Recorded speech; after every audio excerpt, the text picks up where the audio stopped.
और अब खबर उत्तर प्रदेश से है, जहां पर किसानों का आंदोलन लगातार जारी है और किसान अब हर राज्य से सक्रिय होते नजर आ रहे हैं। किसानों का ये कहना है कि जब तक उनकी मांगे पूरी नहीं होती है तब तक वो अपनी मांगों पर डटे रहेंगे।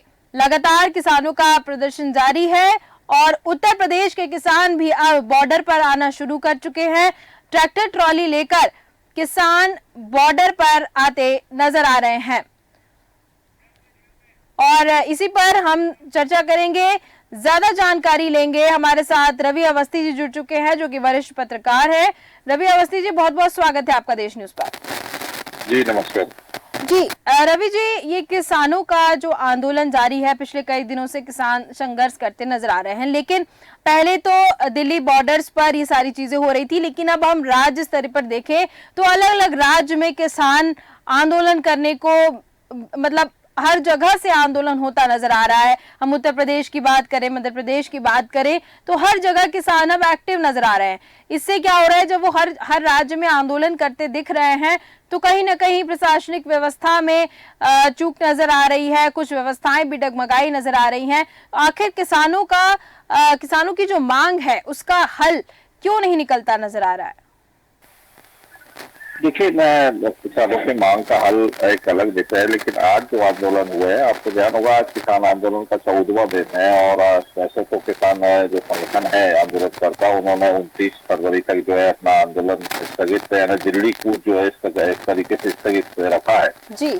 लेकिन आप देखिए कि इसमें जिस तरीके के विभिन्न संगठन जुड़ रहे हैं, तो एक अभी तक जो है भारतीय किसान यूनियन के जो है वो इससे अलग था, लेकिन अब वो भी इसमें जुड़ा है कुछ दिन पहले। लेकिन अब उसी के आह्वान पर आज जैसा आपने जिक्र करा, तो उत्तर प्रदेश के विभिन्न जिलों में एक तरीके से ट्रैक्टर मार्च निकालने का निर्णय हुआ था और उसी के तहत जो है आज दोपहर में कुछ इस तरह के ट्रैक्टर मार्च हुए हैं। तो इनमें अभी देखिए, तो खास करके ये जो इसका एक आह्वान था, ये संयुक्त मोर्चा नहीं किया था, तो वही चीजें नजर आई है। लेकिन अभी भी देखिए, उत्तर भारत में किसान आंदोलन का कोई बहुत असर नजर नहीं आता है, जबकि अगर देखा जाए तो देश में सर्वाधिक अभी तक से जो किसान आंदोलन से जुड़े लोग हैं वो पंजाब और हरियाणा से रहे हैं, जबकि पंजाब और हरियाणा का चाहे किसी भी क्षेत्र में आप देख लीजिए योगदान उतना नहीं है जितना अन्य राज्यों का है।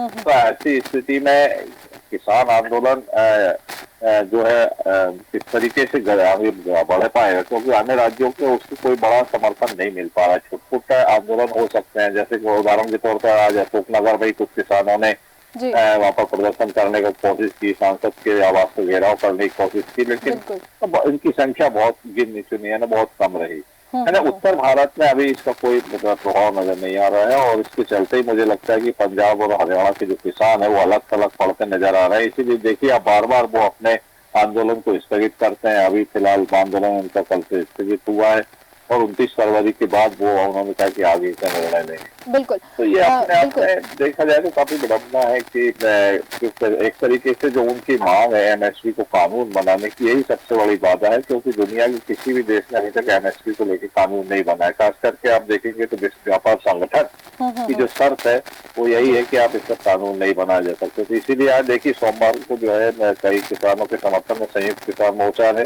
तो ट्रैक्टर मार्च तो निकाला ही, साथ में WTO यानी वर्ल्ड ट्रेड ऑर्गेनाइजेशन के पुतले भी जलाए हैं। बिल्कुल। रवि जी, देखिए यहाँ पर एक बात सामने निकल के आई है कि बहुत दिन से किसान आंदोलन करते नजर आए। इसके पहले भी, अभी हम इस साल की बात कर रहे हैं, लेकिन बीते कुछ सालों में किसान लगातार आंदोलन कर रहे हैं। किसान और सरकार के बीच में बात नहीं बन पा रही है। किसान अड़े हुए हैं एमएसपी को लेकर। तो मैं जानना चाह रही हूँ कि एमएसपी अगर लागू हो जाती, कानून बन जाता है अगर एमएसपी को लेकर, तो क्या सरकार को इससे कोई घाटा हो सकता है? क्या इकोनॉमिकली कुछ घाटा सामने आ सकता है? इस वजह से ये डिसीजन जल्दी नहीं लिया जा रहा है। देखिए मैम, जहाँ तक मुझे जो जानकारी है, इसमें दो तरह के मत, अलग अलग मत आए हैं। एक में यही है कि देखिए, हमारी आर्थिक तरीके से व्यवस्था सरकार को करनी पड़ेगी जी। और उसमें दूसरी तरफ क्योंकि देखिए, कानून बन जाने के बाद आप एक तरीके से सरकारी खरीदी की बाध्यता हो जाएगी। बाध्यता अभी एमएसपी के फसलें तो अभी भी खरीदी जा रही है, 23 फसल की खरीदी हो रही है। बिल्कुल। तो जहाँ तक लेकिन आप किसान ये चाहते हैं कि जो सरकार रेट तय करे उस रेट पर व्यापारी भी उस फसल को खरीदने के लिए बाध्य हो, इस तरह की कानून में प्रावधान किया जाए। तो ये अपने आप में कहीं ना कहीं एक तरीके से देखिए एक बड़ा अव्यवस्था कहीं पैदा हो सकती है इसको लेकर। इसके चलते सरकार जो है बार बार जो एमएसपी पर की बात है, तो देखिए अभी 23 के बाद 4 फसलों को और इसमें शामिल किया गया और यह भी तय हुआ कि ये 4 फसलें जो है वो 5 साल तक खरीदने की बात तो सरकार ने कही है कि उसको इस तरीके से उसमें दायरे में लाया जाएगा। लेकिन जहाँ तक पूरे सारी फसलों, पूरे सारे देश की फसलों की अगर एक तरीके से कानून बनाकर सरकार अगर खरीदी करना शुरू कर देगी तो वो तो अड़ैतिया जैसा काम हो गया ना, उसके अलावा उसके पास कोई और काम बचेगा नहीं। बिल्कुल, कि केवल किसान देश भर की किसानों की फसल खरीदे, उनका भंडारण करे, फिर इनका व्यापार करे। तो ये अपने आप में एक दिक्कत है। और लेकिन जहाँ तक एमएसपी तक किसानों की जो अनाज खरीदी की बात है, तो एमएसपी देखिए स्वामीनाथन आयोग की जो रिपोर्ट है वो 2 तरह की रिपोर्ट है। उस 2 तरह की रिपोर्ट में किसान जो है वो C2 जो सिफारिश की गई है उनको लागू करने की बात करी। सरकार जो है वो संभवतः A2 की में जो सिफारिश दी गई उनके हिसाब से लागत का 1.5 गुना मूल्य निकालकर एमएसपी तय करती है। तो कई तरह की इस तरह में तकनीकी दिक्कतें हैं जिनको लेकर लगातार बातचीत का दौर जो है वो जारी है। आप देखिए 6 बार की बातचीत अब तक हो चुकी है और एक बार फिर समझता हो सकता है सरकार की तरफ से तो पूरा मकसद यही जा रहा है बातचीत के लिए इसका बीच का कोई रास्ता निकलेगा ताकि देश में भी कोई बड़ा आर्थिक संकट पैदा ना हो और किसानों की समस्याओं का निराकरण भी। बिल्कुल, जल्द ही कुछ ऐसा निराकरण होता जरूर निकलेगा और किसान और सरकार के बीच में बात बनती जरूर नजर आएगी।